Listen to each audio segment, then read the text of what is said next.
গাজী ভাই বলছিলেন, বারবার উনি বলেন ইসলামপন্থী একটা বাক্স। এখানে একটু সংশোধন করার বিষয় আছে। ইসলামপন্থী না, ইসলামী রাজনীতিকে ধারণ করেন। রাজনীতিই হচ্ছে ইসলামের একমাত্র বিষয়। সেই বাক্স একটা হোক, এটা উনি চান, যদিও সেটা শেষ পর্যন্ত গিয়ে সম্ভব না। একটা অংশ হয়তো হবে, এটা আপনার অ্যাজাম্পশন। হ্যাঁ, এবং প্রমাণ করে দিতে পারবো আপনি আমাকে সময় দিতে পারলেন। দ্বিতীয়ত হচ্ছে,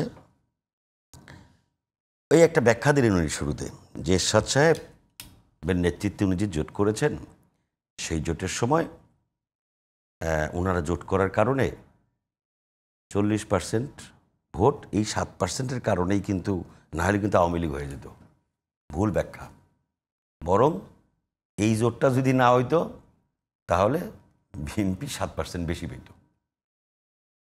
আপনার কাছে কেমন, যে আমি বলি, জাতীয় পার্টির যে ভোটগুলো সেগুলো বিএনপির কাছে আসতো? জাতীয় পার্টির কি ভোট আছে? জাতীয় পার্টি রংপুরের কটা ভোট ছিল? সেটা পার্সেন্টেজ ক্যারি করে। পার্সেন্টেজ ক্যারি করে, 2%, 3%। এর আগের নির্বাচনে কয় পার্সেন্ট ছিল? সাহেবকে ব্যবহার এর আগের নির্বাচনে জাতীয় পার্টি 14% ভোট পাইছে। আমি বলি, এইখানে শুধুমাত্র পীর সাহেবের সাইনবোর্ডটা হোসেন মোহাম্মদ এরশাদ ব্যবহার করছে, এটা হলো বাস্তবতা। এবং ইন্টারেস্টিং হচ্ছে, উনি ওনার ব্যাখ্যায় বলেছেন এরশাদ সাহেব 4 দলীয় জোটে ছিলেন, ওখান থেকে আওয়ামী লীগ তাকে জেলে নিয়ে গেল।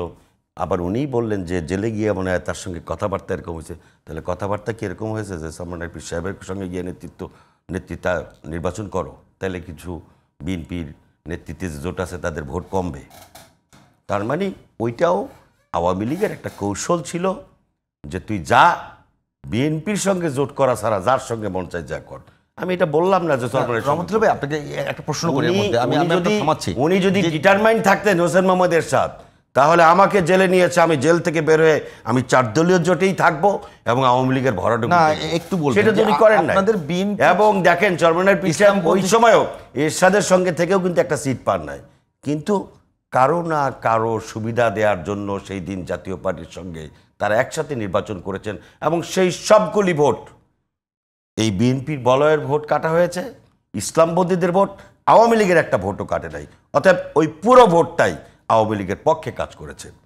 নাম্বার 4, উনি বারবার যেই বিষয়টা বলেন যে দুর্নীতি দুঃশাসন এর থেকে মুক্তি পাওয়ার জন্য, এটা মানুষের কাছে মুখ দিয়ে আমরা সবাই বলি, কেউই বলে না দুর্নীতির পক্ষে, কেউ দুঃশাসনের পক্ষে বলে না। কিন্তু আপনি নির্বাচনের সময় সুষ্ঠু গ্রহণযোগ্য নির্বাচন হলে দেশবাসীর কাছে আপনি গিয়ে প্রকাশ করবেন, আমরা দুর্নীতি দুঃশাসন মুক্ত ইসলামী রাষ্ট্র গঠন করতে চাই। আপনাকে যদি জনগণ ভোট দেয়, ওয়েলকাম।